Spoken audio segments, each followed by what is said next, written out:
Siapa nama Anda? Nama saya Marvin Ernesto Medrano Vasquez. Berapa usia Anda? Usia saya 41 tahun. Anda tidak seperti 41 tahun, terlihat lebih muda, seperti 35 tahun. Apa yang Anda katakan kepada saya sangat baik karena saya merasa tua. Bolehkah saya melihat tato Anda? MS-13 Kapan Anda bergabung dengan organisasi kriminal ini? di tahun 2004. Namun catatan kriminal saya dimulai sejak saya berusia 11 tahun.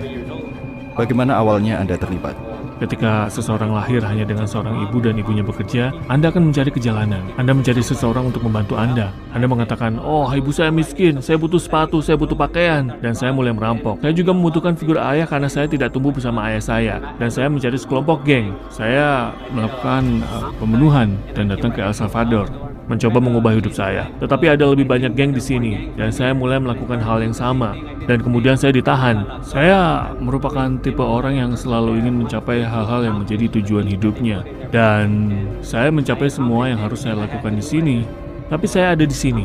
Beginilah cara iblis membalas orang-orang. Ya, benarkah untuk bisa bergabung dengan organisasi kriminal ini Anda perlu mengakhiri hidup seseorang? Ya, Tapi yang pertama biasanya adalah kerabat Anda kan? karena Anda harus mendapatkan wilayah untuk geng Anda. Saya kehilangan ibu, ayah, anak saya, semuanya di sini karena geng. Maksud saya bisa saja bersama dengan keluarga saya di AS, hidup yang lebih baik. Namun ya, kita membuat keputusan yang salah. Itu yang menyebabkan semua ini. Oleh karena itu saya mengatakan kepada anak muda, "Hei, pergilah ke sekolah. Dengarkan ibumu, dengarkan ayahmu. Jangan hidup seperti kami di sini. Tidak ada jalan keluarnya." Berapa banyak nyawa manusia yang telah Anda ambil? 5? 10? Berapa? Tidak. Jika berbicara mengenai apa yang dulu saya lakukan setelah di penjara, mungkin jumlahnya bisa lebih dari 50. Kadang Anda perlu melakukannya. Bagaimana Anda bisa menjadi begitu berdarah dingin dan kejam? Saya tidak dapat menjawab pertanyaan itu. Bagaimana rasanya tidak bisa bertemu keluarga selamanya sejak Anda berada di psikot? Saya merasa tidak enak karena terakhir kali saya melihat anak saya adalah saat dia berusia 5 tahun. Dan sekarang dia berusia 21 tahun. Saya ingin melihatnya. Saya ingin mengatakan padanya, "Hei, jangan lakukan hal yang sama seperti ayahmu.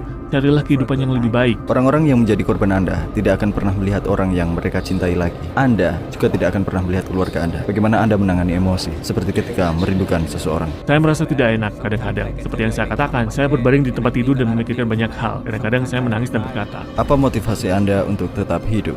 untuk suatu hari mengubah hidup saya dan menemukan Tuhan, saya memberitahu Tuhan, "Hei, maafkan saya. Maafkan apa yang telah saya lakukan." Oke. Akhirnya kita melihat sinar matahari. Dan sejujurnya, Anda tidak akan berada di psikot bahkan sebagai pengunjung. Namun bagi orang-orang yang membuat warga Salvador menjadi korban, tempat itu sekarang menjadi rumah